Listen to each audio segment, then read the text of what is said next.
Distance de freinage. Voilà un petit exercice qui va faire plaisir à la sécurité routière. Bien, nous avons ici une voiture qui est mal dessinée, qui va avec une vitesse V qui est de 50 km/h, route départementale, on profite du soleil, tout va bien. Au bout d'une distance D égale 15 mètres, la voiture stoppe. On freine, on appuie sur le frein avec une force constante. Qu'est-ce que je vous demande dans une première question? Eh bien, que vaut la force de freinage? Et dans une deuxième question, je vais vous demander quoi? Eh bien, imaginons que cette fois-ci vous soyez à 90 km/h. Quelle est la distance de freinage, sachant que la force de freinage sera identique à celle que vous avez trouvée dans la première question? À vous de jouer, vous qui venez de passer le permis.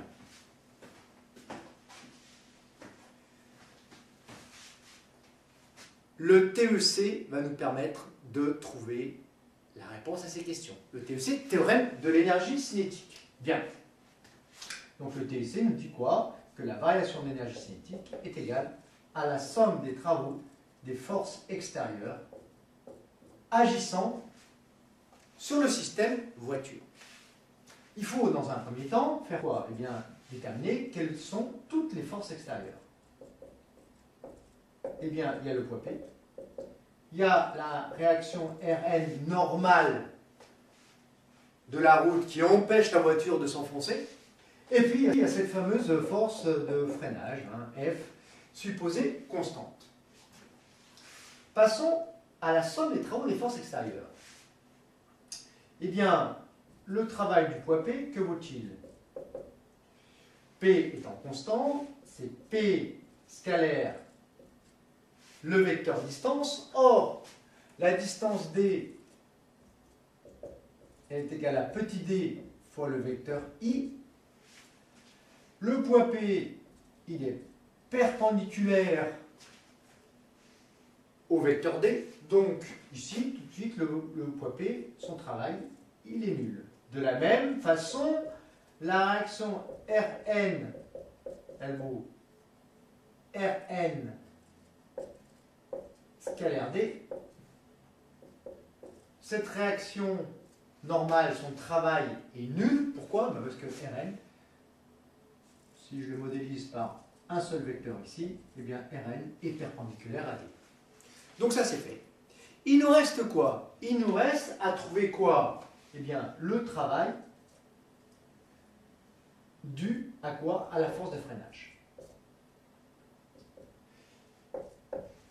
Je vais pour cela, eh bien, mettre la valeur d'un travail élémentaire effectué le long d'un petit chemin dl. Donc le travail élémentaire, il vaudra quoi? Eh bien, F scalaire dl, dl étant un petit chemin, ici. Or, dl vaut quoi? On a uniquement un déplacement sur l'axe des x. Donc ce dl, il est égal à quoi?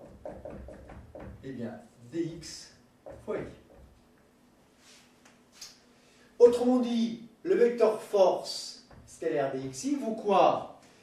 Eh bien, la force de freinage, elle est comme ceci, opposée au mouvement et dans le sens contraire à l'axe, dans le sens contraire du vecteur i.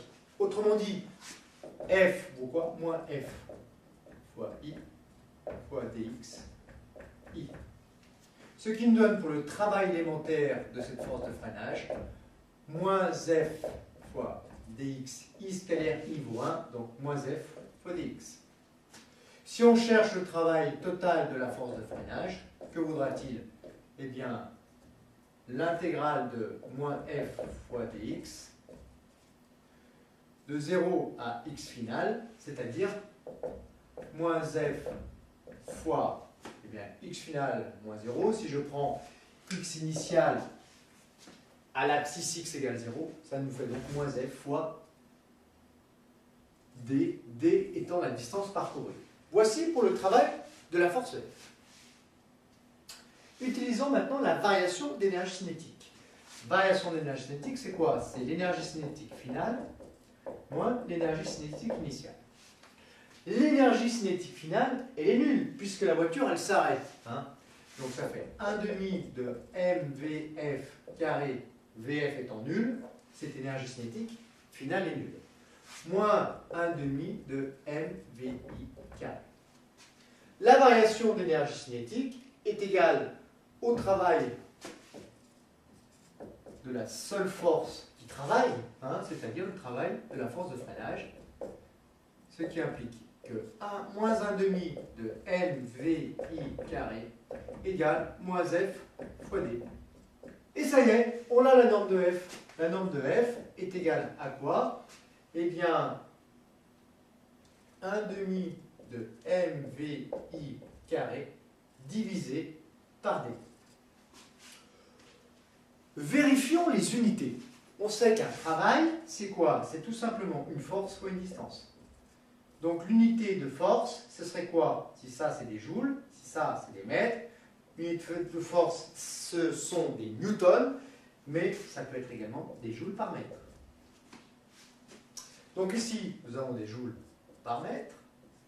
1 demi de mvi carré, c'est une énergie cinétique, c'est en joules, divisé par une distance, joules par mètre.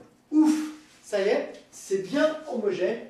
Je peux passer à l'application numérique. Attention aux unités. 1 demi fois m, la masse, elle est de 1500 kg. C'est l'unité légale. 1,5 fois 10 puissance 3 kg. Divisé par la distance de freinage, 15 mètres. Multiplié par quoi? Eh bien, la vitesse au carré. Attention, 50 km par heure. Il faut que je le mette en mètres par seconde. 50 km, c'est 50 fois 10 puissance 3 mètres. Et une heure, c'est quoi? Eh bien, c'est 3600 secondes. Le tout au carré, attention. J'ai bien des mètres par seconde. Ce qui nous donne, pour la force F, 9,6 fois 10 puissance 3 newtons. Voici pour la force de freinage supposée constante qui permet à la voiture de s'arrêter au bout de 15 mètres si elle va à une vitesse de 50 km par heure.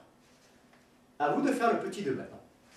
Deuxième question, on va donc déterminer la distance des primes permettant au véhicule de s'arrêter quand sa vitesse initiale vaut V' égale 90 km par heure. Eh bien, on va tout simplement, très habilement, se servir de la réponse que nous avons trouvée dans le petit 1. La force de freinage, 1 demi de mvi carré sur 2d.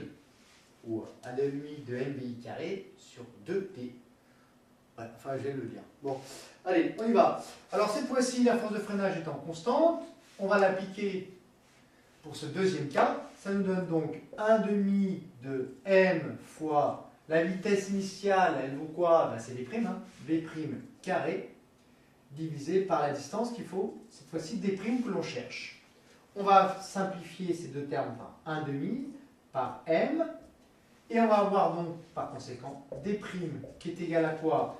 Eh bien, d fois V' carré sur VI carré. Ou, ce qui revient au même, d' égale d fois V' sur VI, le tout au carré. On va faire l'application numérique. Inutile de traduire les vitesses en mètres par seconde. Pourquoi? Eh bien, d, ça c'est notre 15 mètres, fois quoi?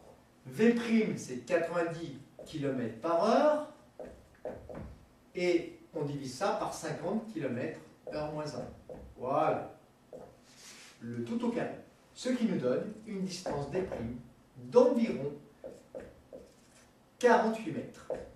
48 mètres, environ 50 mètres. C'est énorme. Imaginez que vous soyez dans un virage et que là, devant vous, vous ayez un obstacle, par exemple, je ne sais pas moi, une biche morte, ou un camion renversé, ou une vieille dame qui a du mal à traverser. Il va vous falloir 50 mètres pour vous arrêter. Donc, faites attention. Conseil du jour.